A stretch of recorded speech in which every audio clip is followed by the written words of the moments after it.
Bueno, espero que me lleguen a escuchar. Ahora sí, yo escucho bien. ¿Escuchan ustedes? Sí, doctora, Sí, se escucha bien. sí, doctora. Perfecto. Muy bien, pensé que no íbamos a partir bien.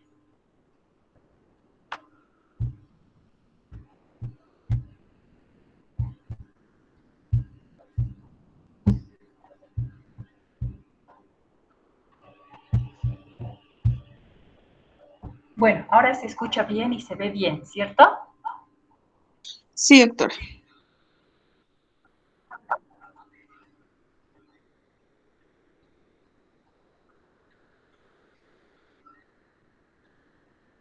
Muy bien, doctores, sé que estamos en proceso de evaluación para ustedes. Muchos ya están acudiendo a los centros hospitalarios y obviamente nos lleva un poco de tiempo llegar a los mismos. Voy a avanzar la primera parte, lo que corresponde a síndrome cerebeloso o el día miércoles, y vamos a empezar con esta introducción de la parte de cerebelo. El día miércoles vamos a continuar con los síndromes cerebelosos y también el síndrome parkinsoniano para dejar el seminario el día viernes. Y obviamente el ciclo de preguntas también de las dudas que pueda dejar ambos temas para ustedes. La bibliografía correspondiente está en su libro de referencia, que es el libro de Argente. También está el libro de Barbara Bates, que tiene como un tip de tener videos para los que cuentan con el libro original. Tiene los videos de la exploración semiológica, aunque gracias a la tecnología actual ustedes pueden acceder por YouTube, etcétera, una serie de videos que les muestran las maniobras semiológicas y para realizarlas de forma correcta. Un libro clásico en el cual está esquematizado y está muy bien descrito, aparte de la gente, es el libro de Suros. He completado parte de esta información con el manual de neurología de Samuels también, que es un libro básicamente neurológico, pero que nos da algunas pautas o menciona algo clínico para ustedes y que les pueda servir. Muy bien. Como nos enfrentamos en la parte sindrómica al paciente, vamos a presentar, y siempre les presento a ustedes, una narración muy escueta quizás acerca de un caso clínico para que con el examen físico se complemente y podamos llegar al final de la clase el día miércoles a un diagnóstico tanto sindrómico, anatómico, y nos aproximemos a un diagnóstico etiológico que ustedes van a llevar de mejor manera en la parte clínica en quinto año. Este es un paciente que vimos con el doctor Núñez. De hecho, en muchas de las presentaciones de los videos de este paciente está el doctor. Él es médico neurólogo y como muchos de nuestros docentes han sido nuestros mentores para seguir esta carrera y nos han guiado no solamente en la parte neurológica, sino también en la parte clínica. Y eso es lo que tratamos de hacer como docentes, tratar de que ustedes sean mucho mejores para nosotros y tratamos de juntar la mayor información posible, hacer lo más comprensible posible y sencilla para que ustedes se enfrenten a los pacientes todos los días en su manera de vivir como médicos. Muy bien, se trata de un paciente de sexo masculino de 68 años de edad. Este paciente acude al servicio de urgencia por un mareo, lo describe así, de 6 meses de evolución en forma intermitente, con estado nauseoso pero sin vómitos. El paciente en aquel momento negaba antecedentes alérgicos metabólicos como la diabetes, que es frecuente, y obviamente al tratarse en una consulta recibió como antecedente el nimodipino por 3 meses, pero el paciente no notó mejoría, ¿no? 2 semanas antes de consultar, el cuadro se vuelve a repetir en forma más intensa y obviamente es internado el paciente para estudio. Entonces, siempre con los estudiantes de práctica, cuando vemos a los pacientes en una primera internación o en algunos casos en varias internaciones en algún paciente, nos debe llamar la atención eso, las internaciones repetidas. Generalmente nos induce a pensar a que no hemos llegado a un diagnóstico definitivo o que nos ha faltado algo en nuestra historia clínica, en nuestro examen físico, ¿no? En las más de las veces existen manifestaciones semiológicas que nos inducen a pensar a determinados síndromes y al final este determinado síndrome no es más que la manifestación de otra patología, de otra entidad nosológica aún no diagnosticada. En este caso vamos a hablar de este paciente que quiero que lo vean. Aprendí en mi carrera de residente y posteriormente en la parte clínica, que es donde ustedes también van a ir aprendiendo, que siempre la curiosidad para ustedes les va a ayudar a indagar y a buscar mayor información. Y es así que este es el paciente que se les presento. Es un paciente, como les digo, que lo firmamos con el doctor cuando estaba rotando neurología justamente en mi residencia. Como ustedes ven, la fase es de angustia. Ahora ustedes van a ver algunas maniobras que obviamente no saben de qué se trata, pero vamos a irlas desglosando a lo largo de la clase que nos toca, la elevación con la prueba de Stuart-Holm. Ahí van a ver que el doctor valora algo de hipotonía muscular, que ustedes cuando vuelvan a ver el video al final van a llegar al diagnóstico, obviamente, valora la tonicidad de los músculos en este caso, y se hacen determinadas pruebas que ustedes van a aprender para ver la metría de los movimientos. Esta es la prueba del talón rodilla, donde el paciente, primeramente, como siempre, tratamos de indicar lo más correctamente posible la manera en que va a realizar con el talón hasta la parte distal, llegando al primer ortejo. En la parte semiológica, doctores, del examen físico, mucho nos ayuda las asimetrías. El encontrar asimetrías en un examen físico nos induce a pensar diagnósticos o nos induce a buscar patologías, como en este caso. Se ve una asimetría dismétrica que seguramente algunos se dieron cuenta, la mayoría quizá en las más de las veces. Vamos viendo en este paciente la prueba de diadococinesia para ver la presencia de asimetría que ustedes están viendo. Y voy a desglosar todas estas maniobras con sus nombres, la manera correcta de realizar y posteriormente los síntomas para que puedan ver.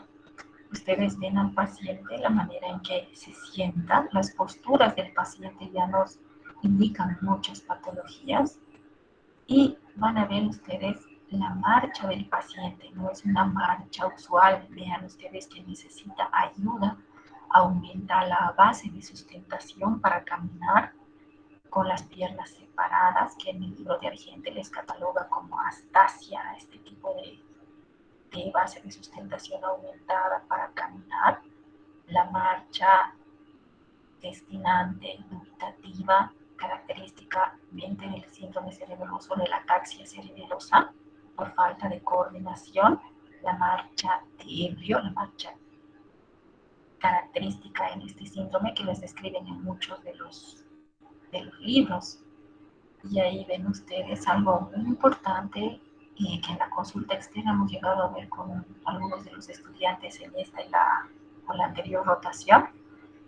Se ve la fase de angustia del paciente, obviamente le llama la atención el estado en el que se encuentra, el listamos, ven ustedes los movimientos oscilatorios que son continuos, no son agotables y que aparecen de forma espontánea, ¿no? Que no realizaríamos, obviamente, si no pensamos, no tenemos en mente un esquema gráfico de las cosas que tenemos que buscar en un paciente, ¿no? Se ve la fase de angustia característica del listamos. Muy bien. Entonces, como han visto en el caso clínico, un motivo de consulta frecuente con el que uno se enfrenta es el síntoma mareo. En los libros nos describe a este síntoma como una sensación de alteración de la orientación en el espacio. Entonces, cuando uno analiza este término, finalmente nos dice todo, pero al mismo tiempo nos dice nada.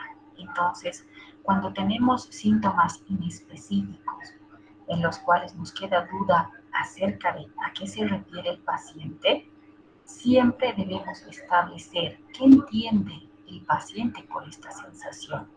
Y ustedes van a ver que este síntoma, lo mismo que adormecimiento, tiene múltiples interpretaciones para el paciente. Siempre les recomiendo no tratar de encajar al paciente sobre nuestro concepto. Es mejor preguntar al paciente a qué se refiere con ese término cuando son términos ambiguos como este. Obviamente, vómitos como una manifestación no se entiende bastante bien, pero existen algunos términos semiológicos que son motivo de consulta como mareo y adormecimiento, que son términos muy específicos y que necesitan ser interrogados al paciente. Y es así que cuando hablamos de mareo, el paciente se refiere o nos puede referir 4 cosas, nos dicen los libros de neurología y también de semiología. Entonces, estos conceptos a los cuales se puede referir el paciente son el vértigo, que se define como la sensación rotatoria del paciente en el entorno. Entonces, quizá la manera más directa de referirnos o preguntar al paciente es si el paciente quiere giros, le giran las cosas. Entonces, si le gira la cabeza, este movimiento aumenta con los cambios de posición. Es decir, en algunos de los casos nos es conveniente también hacer un interrogatorio dirigido para tratar de aproximarnos al término correcto. ¿Y por qué esto es importante? Porque cuando hablamos de vértigo, doctores, tenemos que siempre diferenciar un vértigo periférico de un vértigo central.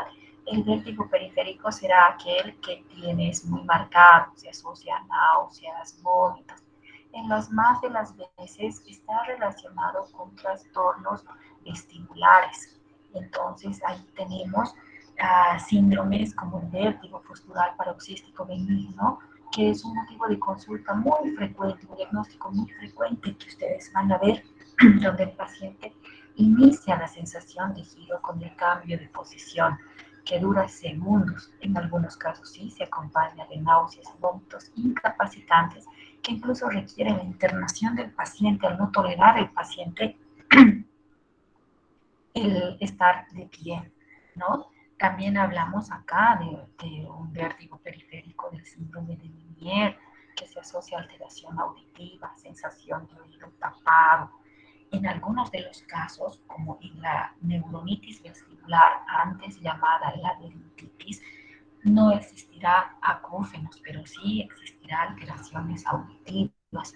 Entonces, muy diferentes al vértigo central, que se da en el caso, por ejemplo, de patología del tronco o del mismo cerebelo, donde el paciente en las más de las veces no tiene náuseas, no hay vómitos, pero sí tiene el listagos marcado como vieron ustedes, que sería el signo característico de un vértigo, ya sea central o periférico. Obviamente las diferencias que hemos mencionado nos harán o nos impulsarán a pensar y descartar algunas otras patologías.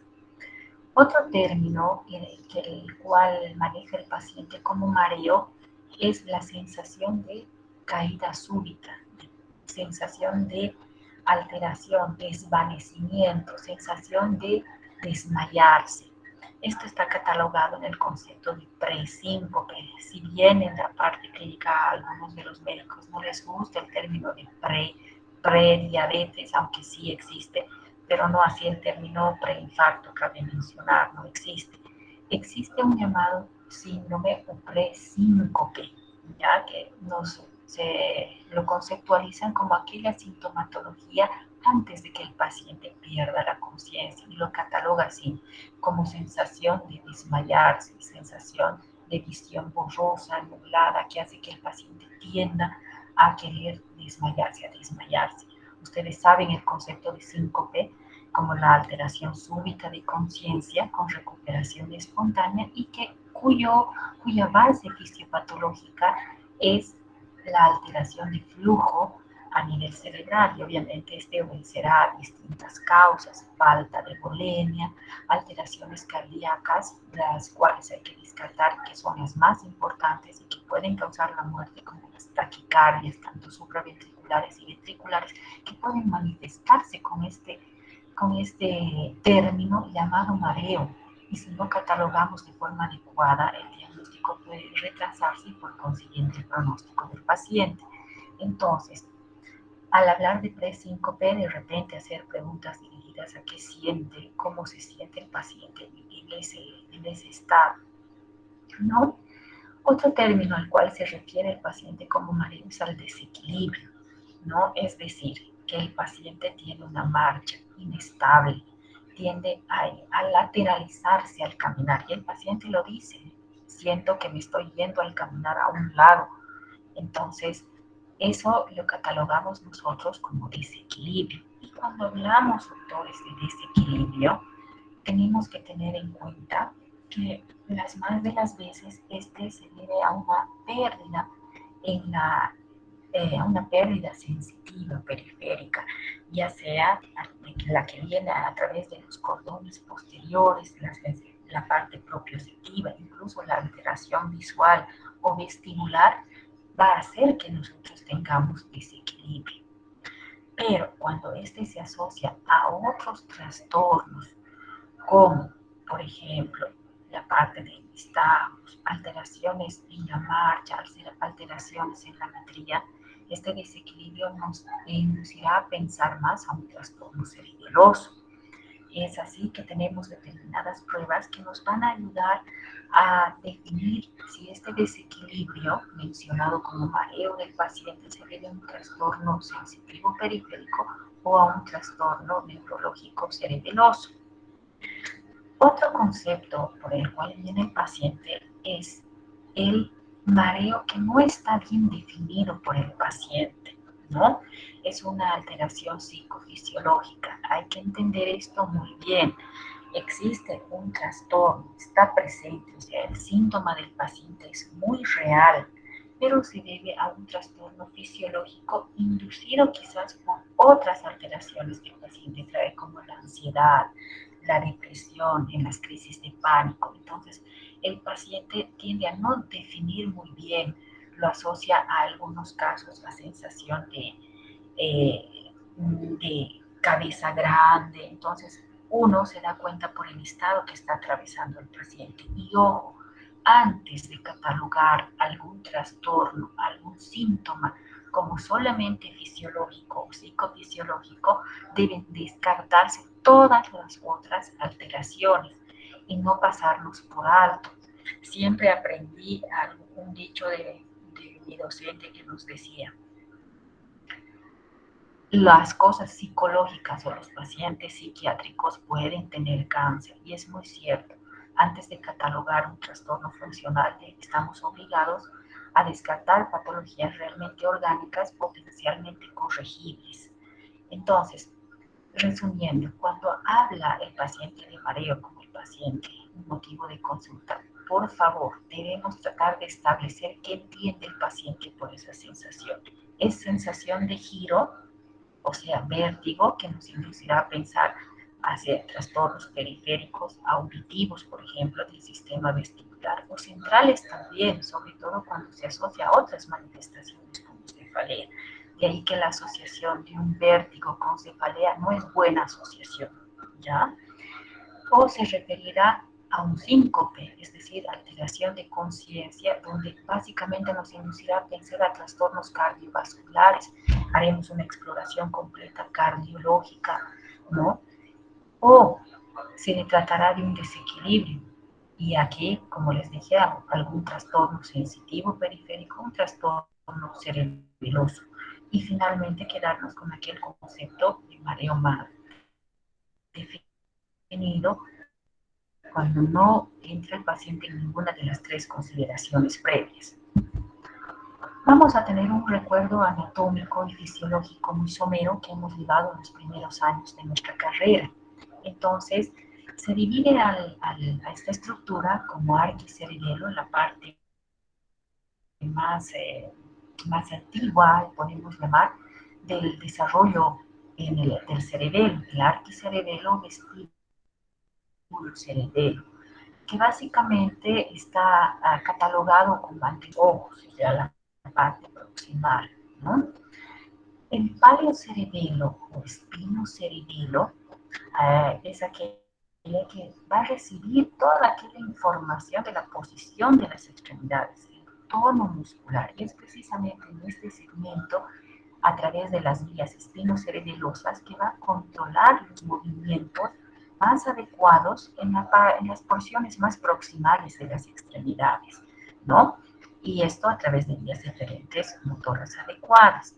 Finalmente, la parte más extensa del cerebelo, llamada neocerebelo, la parte más evolucionada, diríamos, del cerebelo, es aquella que va a coordinar el movimiento de las porciones distales de las extremidades, porque es la parte más evolucionada, porque esta va a recibir diferentes de la corteza cerebral, que nos da la información de movimiento, pero quien en realidad va a coordinar, va a hacer preciso ese movimiento, es precisamente el cerebelo. En este segmento llamado neocerebelo, las partes distales, hacer un movimiento muy fino, muy coordinado en todo lo que se refiere a la parte motora, ¿no?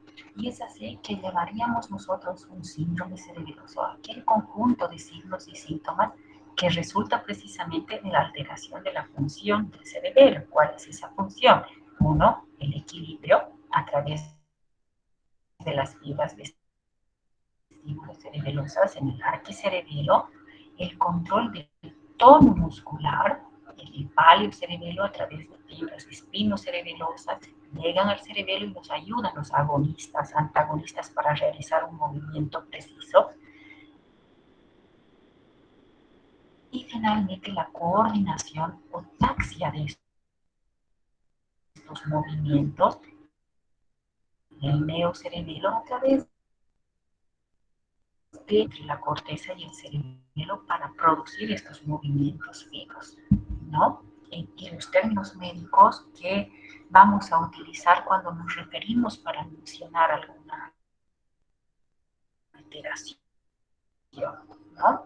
Entre ellos hablamos de la geometría, que tiene la medida exacta del movimiento, la finura con que realizamos un movimiento, sin traspasarnos para agarrar, por ejemplo, un objeto que vamos a ver al realizar la prueba de índice nariz con precisión, con medida exacta.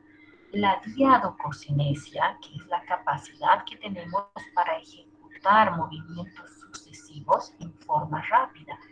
Por ejemplo, en la vida diaria, cuando se quema un foco, tenemos que cambiar en algunos casos el rodete, la bombilla del foco. Para esto necesitamos una adecuada diadococinesia para realizar este movimiento.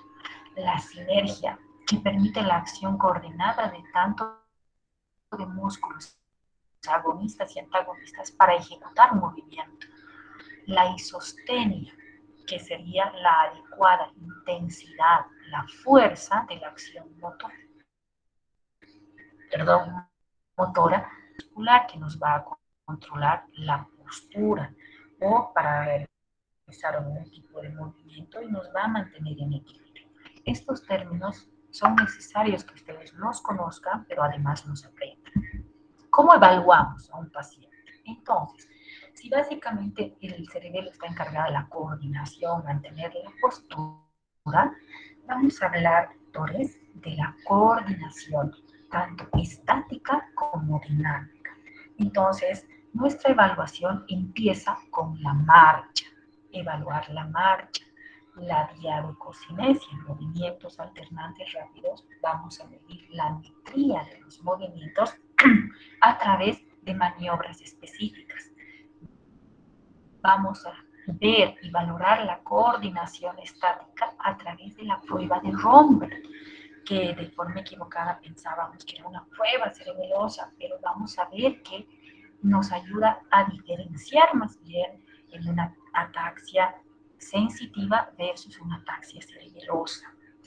Y las pruebas de sinergia, es decir, de movimiento a través de la prueba de Stewart-Holmes o de rebote, la prueba de extensión del tronco, la prueba del trazo horizontal en la escritura, o incluso cuando el paciente habla, la palabra escandida, que se da por trastornos cerebelosos como la esclerosis múltiple, también puede ser un signo o una manifestación de alteración cerebelosa.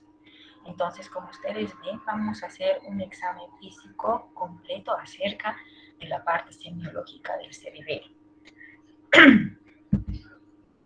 La coordinación dinámica. Por si acaso, doctores, es importante que sepan estos pasos para no omitirlos cuando están frente al paciente. En la parte semiológica del hospital, cuando vienen los pacientes, empezamos a ver en la consulta externa muchos de los estudiantes que han visto desde la marcha del paciente, cómo ingresa el paciente, aunque en algunos casos el tiempo que nos da para evaluar un paciente no sería el que realmente se necesita, ¿no? Pero siempre en las salas de internación vemos la marcha, la postura del paciente cuando está echado, la postura o los movimientos que realiza al sentarse. Todos esos nos indican, nos inducen a pensar alguna patología.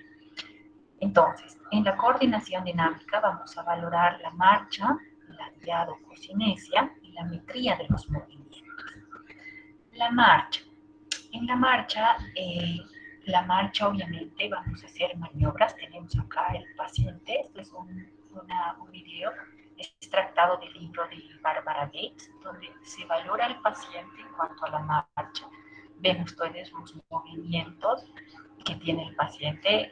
Cuando veamos Parkinson, por ejemplo, el braceo coordinado, el paciente no tiene una amplia base de sustentación o astasia. Vemos la marcha en tándem, en línea recta, del talón al primer ortejo, para ver si existe alguna alteración. Obviamente en el paciente con trastorno cerebeloso uno va a ver la marcha con las puntas, que además nos sirve para valorar indirectamente incluso raíces y músculos, ¿no? Aquí nos centramos en la parte cerebelosa. En muchos de los casos, esta llamada marcha en tándem puede revelar una ataxia que no ha sido reconocida en la anterioridad. Es decir, no es solo valorar la marcha, sino hacer esta maniobra de marcha en tándem a través de la marcha continua entre talón y el primer ortejo para ver cómo está valorando el paciente. Ustedes vean ahora al paciente muy diferente. Vean la astasia, que se define, es un término que define como para la marcha o la postura con base de sustentación amplia. Vean ustedes, el paciente con tendencia a lateralizarse al caminar, base de sustentación amplia, la ataxia, una marcha atáxica, ¿no? Vean ustedes, necesita estar rodeado para evitar que el paciente se caiga. Es un paciente que parece estar con intoxicación etílica, por eso han puesto el nombre de la marcha de ebrio, ¿no? Entonces, esta marcha atáxica, una marcha cerebelosa, que ustedes ven claramente, muy diferente a la de un paciente normal. La valoración de la diadococinesia, es decir, la capacidad de realizar movimientos alternantes sucesivos, ¿no? Una manera de realizar con movimientos continuos de pronosupinación, tanto del lado derecho, del lado izquierdo, siempre comparando doctores, o la prueba de enrollar, por ejemplo, como ustedes pueden ver acá, un foco, ¿no? Siempre el lado derecho versus el lado izquierdo. Siempre hacemos la parte comparativa, ¿ya? En la enfermedad cerebelosa este movimiento no se sigue del contrario en forma rápida, ¿no? Es un movimiento irregular, torpe, lento, debido a que no existe esa coordinación, se pierde esa coordinación, ¿no? Es otra manera de hacer un pronosupinación de un paciente para valorar la diadococinesia, es decir, movimientos alternantes rápidos. vean ustedes este movimiento de un paciente normal, pero veamos ahora al paciente. Ustedes ven una clara asimetría en el lado izquierdo, ¿no? Acá se está valorando en forma simultánea. Vean cómo existe una asimetría al realizar. Nos van a ver para que no nos olvidemos. Si no buscamos, no vamos a encontrar. Aquí venía el dicho que lo que decía mi maestro, ¿no? Ojos que no ven, o sea, y cerebro que no sabe. Los ojos no van a ver lo que nuestro cerebro no está indagando, no está pensando. ¿Ya? Los ojos no van a ver lo que el cerebro no sabe. Entonces, cuanto más riqueza de conocimiento tengan ustedes, van a tener mayor posibilidad de explorar, encontrar y buscar. ¿Ya? La metría de los movimientos. Y esto se realiza a través de la maniobra de dedo índice nariz, que se realiza de esta forma, ¿no? Siempre de la parte más sencilla yendo a la parte más compleja. Aproxima el paciente su dedo índice a la nariz y a la del explorador, o de la manera completa, de arriba a abajo, y que en el paciente cerebeloso, por ejemplo, esto aumenta con los ojos cerrados. Incluso el paciente cerebeloso no necesita tener los ojos cerrados para poder hacer esta prueba y encontrar dismetría. Generalmente en el paciente cerebeloso encontramos hipermetría, un movimiento exagerado, ¿no? Vean ustedes al paciente, dedo, índice, nariz, en una enfermedad cerebelosa con movimientos inestables. Esa parece normal, pero vean la comparación en el lado izquierdo. Vean. Y ahí es donde además al final de querer tocar el dedo índice del explorador, se nota el temblor característico que impide que el paciente toque el dedo, característico de una dismetría, una alteración en la metría de los movimientos. Entonces, cuando encontramos una alteración, llamamos dismetría. Hipermetría, generalmente en el paciente cerebeloso. Y como les digo, al finalizar, se nota un temblor que impide el temblor llamado temblor de intención, que aumenta cuando el paciente tiende a querer tocar el dedo en la parte final. Ustedes vean, toca la nariz, pero ahí se acentúa el temblor que impide además valorar o tocar el índice del explorador, ¿no? Ahí encontramos hipermetría. Si la metría es lo normal, eumetría, cuando los dos están conservados, una dismetría cuando encontramos asimetría. En todo caso, describiríamos acá como una dismetría derecha, ¿no? Dismetría derecha. También valoramos en miembros inferiores. Acuérdense que tenemos segmentos, sobre todo esto para los síndromes cerebelosos, extremidades superiores y extremidades inferiores, parte proximal y parte distal. Y la prueba punto con punto a través de la prueba de talón-rodilla, donde el paciente debe ir desde la rótula de la rodilla con el talón, acabando en el primer ortego, de manera suave y coordinada. Esta es la manera correcta en que se explora al paciente. Siempre debemos indicar al paciente la manera en que debe de realizar para que nos comprenda, ¿no? Si esto es lo normal, veamos en un paciente cerebeloso, que habían visto incluso al principio de la clase. Ahí se indica la manera en que queremos que realice el paciente la maniobra correcta, desde la rodilla, la rótula, hasta la parte del primer ortejo. Pero ustedes vean la clara dismetría izquierda del paciente. Ven el movimiento muy diferente, torpe, con movimientos más de las veces amplios. No existe una intensidad, una fuerza adecuada para realizar. En el lado derecho sí, pero en el lado izquierdo, la manera torpe, como eleva el paciente para bajar a la cama el talón, ¿no? Y eso está descrito así como está. Es increíble cómo los semiólogos antiguos en los libros de Suros, de Egidio Macéis, Macei, como no había videos, los describían tal cual. Y quizás cuando no podemos acordarnos de algún término, la forma más adecuada de describir en las historias clínicas es anotar todo lo que vemos. Algún médico decía, no, la semiología, el examen físico es como el CAT, tenemos que anotar todo lo que vemos, y realmente es así. Como hay esa dismetría, por ejemplo, en esta prueba punto por punto, la torpeza en el movimiento del paciente, ¿no? Y vamos a pasar a la coordinación estática a través de la prueba de Romberg, ¿no? Romberg describió esta prueba y la describe así, muy clara, ¿no? La prueba se realiza con el paciente parado. La posición de los brazos a los lados del cuerpo, muy relajado el paciente, y la clave es observar si aparece inestabilidad en esa posición del paciente al cerrar los ojos.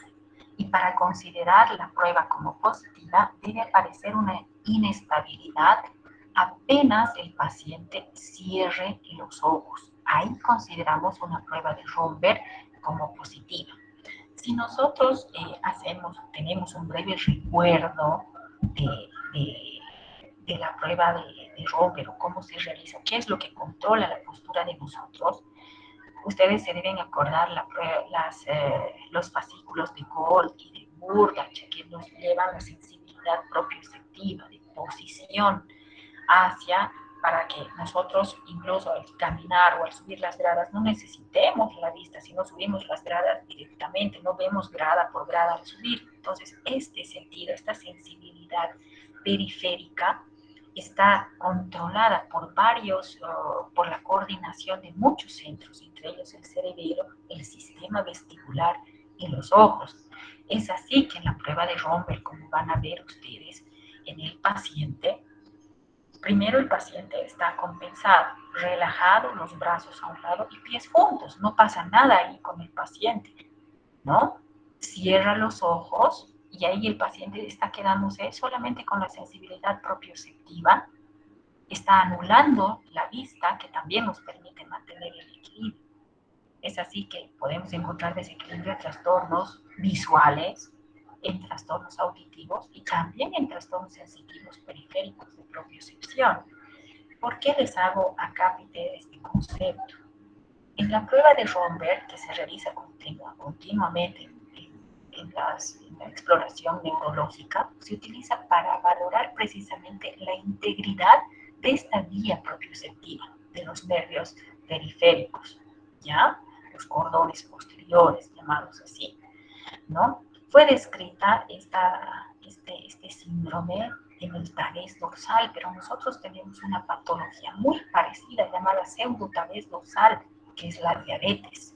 La diabetes nos altera los cordones posteriores, por eso que en algunos casos a este trastorno los pacientes diabéticos llamamos pseudotabés dorsal, porque muchos de ustedes tienen familiares diabéticos, ahora van a ir a explorar la prueba de Romberg y van a van a valorar esta vía propioceptiva.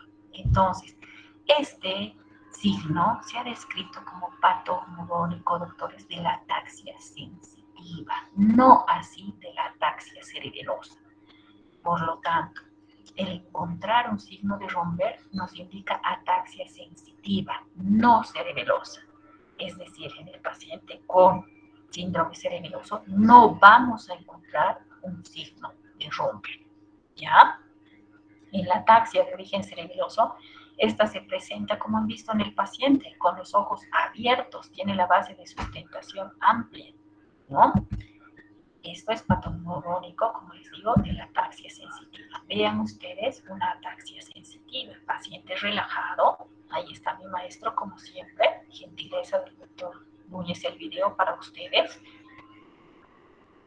Vean, cierra los ojos y ¿qué pasa? Inmediatamente pierde el equilibrio. ¿Por qué? Porque estoy valorando cordones posteriores. Descompenso al paciente al cerrar los ojos y el paciente inmediatamente pierde el equilibrio. Con los ojos está compensado, con los ojos abiertos. Pero cierra los ojos, inmediatamente existe la inestabilidad. Cabe mencionar, doctores, que cuando ustedes hacen esta prueba, Debe haber una persona delante y detrás del paciente para evitar caídas, ¿no? Como les digo, este trastorno es frecuente ver cuando existen ya casos de neuropatía de cordones posteriores. La diabetes es una de ellas, no es la exclusiva. Existen muchas patologías por déficit vitamínicos, como el déficit de la vitamina B12, que también nos puede alterar los cordones posteriores y nos producimos este tipo de ataxia sensitiva en la enfermedad llamada degeneración combinada subaguda, pacientes con gastritis atrófica en los cuales no existe absorción de vitamina B12 con alteración de los cordones posteriores y que nos da una ataxia sensitiva con un roller. En el síndrome cerebeloso, vuelvo a decirles, no encontramos signo de Rompel. Este es un paciente diabético que también vi cuando era en la Caja Nacional, cuando era estudiante. Vean ustedes, brazos, pies juntos, apenas cierra los ojos el paciente, tiende a perder el equilibrio. Y es así como lo ha descrito Rompel, la manera en que se realiza esta prueba, para ver una ataxia sensitiva, ¿no? Esta es la ataxia cerebelosa, donde no hay Rompel, porque el paciente, imagínense, caminando así, si debo juntar los pies, ¿qué va a pasar? Nada. Entonces el paciente es una ataxia cerebelosa. Marcha de dificultad del paciente con tendencia a lateralizarse en la marcha. Muy bien, entonces, la ataxia cerebelosa existe un Rompel, no existe Rompel, pero si el Rompel nos sirve para la ataxia sensitiva. Las pruebas de sinergia del movimiento, entonces. Dentro de esta encontramos la prueba de rebote de Stewart-Holmes, la prueba de extensión del tronco, la prueba de la escritura con el trazo horizontal, y van a escuchar también el habla escandida, y la prueba de presión. Acá tenemos, perdonen ustedes, van a ver, esto está extraído de YouTube. A ver, creo que tengo alguna dificultad. Ahora sí. Entonces, estamos viendo las pruebas de movimiento que van a ver ustedes que realiza el paciente en un paciente no cerebeloso, sino vamos a ver la parte primero, cómo se realiza de forma normal y obviamente para que ustedes interpreten bien en un paciente con trastorno correspondiente. Paciente sentado, tranquilo, el explorador, entonces el paciente, esa se llamaba la prueba de dedo índice nariz, la prueba de rebote, Stewart-Holmes, la prueba de movimientos alternos, prueba de talón rodilla, el tono del paciente, la marcha del paciente, que se valora tándem incluso, ¿no? La marcha, los movimientos que realiza, que es un repaso para ustedes para que no se olviden cómo se va valorando un paciente cerebeloso.